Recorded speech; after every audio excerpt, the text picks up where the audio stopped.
What is up? Seth Mosley here. Just on my way to a dentist appointment, which is always the thing you want to be doing on a Tuesday morning. I just wanted to give a quick shout out to everybody who was a part of She's With Me. It's a top 10 country single this week by High Valley. And just wanted to share a little bit of a story on that song. That one was a little unique in how it came about and how it even ended up on the record. But wrote that one with my buddies Brad Rempel, who's the singer for the band High Valley, and Ben Stennis, who is a absolutely phenomenal songwriter, signed to Young Guns Music Publishing. And so we wrote that song, man, it's probably been 3.5 years ago now, in our old studio, and it was for their previous record that was released in Canada on Universal. And went over really well, ended up being definitely a top 10, maybe even a top 3 single in Canada. I can't quite remember.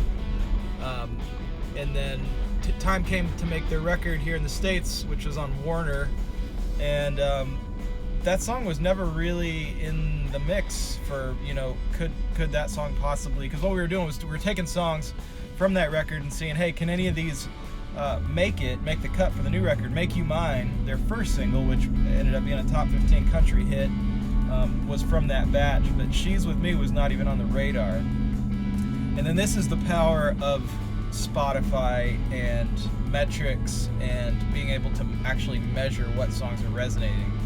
See, it used to be before that it was all up to just, it was curated. It was all up to somebody's opinion or a group of people's opinions on, hey, does this thing feel good?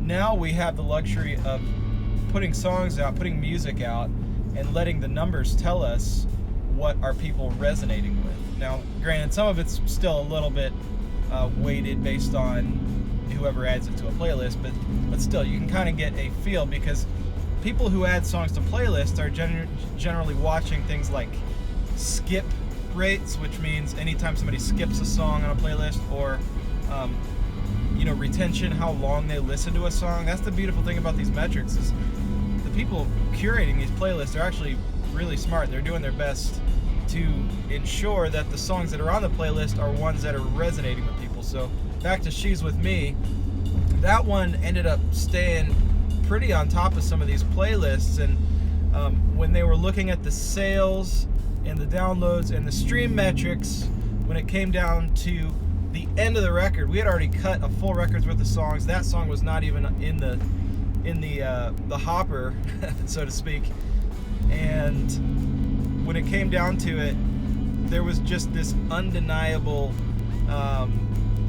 gap between how that song was performing and how the rest of them below it on songs that were out. Now, this one was out in Canada and had been doing some stuff. So, long story short, the day of mastering, we get a call from the label, and they said, man, we got to put this one on. We got to put this one on. Disney is loving it, and it is just blowing everything else out of the water in terms of numbers. So while that song, in our minds and in the label's mind, wasn't even necessarily a contender for the album, it all of a sudden became, they were like, okay, we need to add this one to the master. And then all of a sudden, it became the second single, let alone ending up on the record. So kind of a crazy roundabout turn of events with that one, but it's turned out to be a big song. It's top 10 this week. It's hit number 9, and it's looking like it's going to keep climbing. So check out that song, and we're going to be releasing some special exclusive footage about that and how it came about, how it was produced, etc., etc.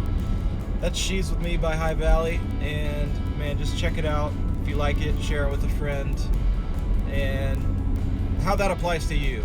So nowadays, it's no longer about the gatekeeper. It's about the fans, your direct connection with the fans. So my encouragement to you is just put your stuff out. Obviously you want it to sound, everything to be as high of a quality bar as possible, but then it's really ultimately up to the fans to decide what are the songs they like, what are the songs they resonate with, and I guarantee you 9 times out of 10 you'll be surprised. All of us who work as professionals in the music business like to think we have a good ear for a hit or what could be a hit, and I just cannot lie and say that, yeah, that's me. But no, it's really 9 times out of 10 that we're surprised. So put your stuff out, let the fans decide, and then whatever ends up connecting, and if a song ends up connecting, then those are the ones that you want to pour gas on the flame a little bit. So hope that resonates with you. Hopefully that's helpful. I am heading into a dentist appointment and actually driving by my publisher, Centricity Music, as we speak. So say hey to them. Have a good one.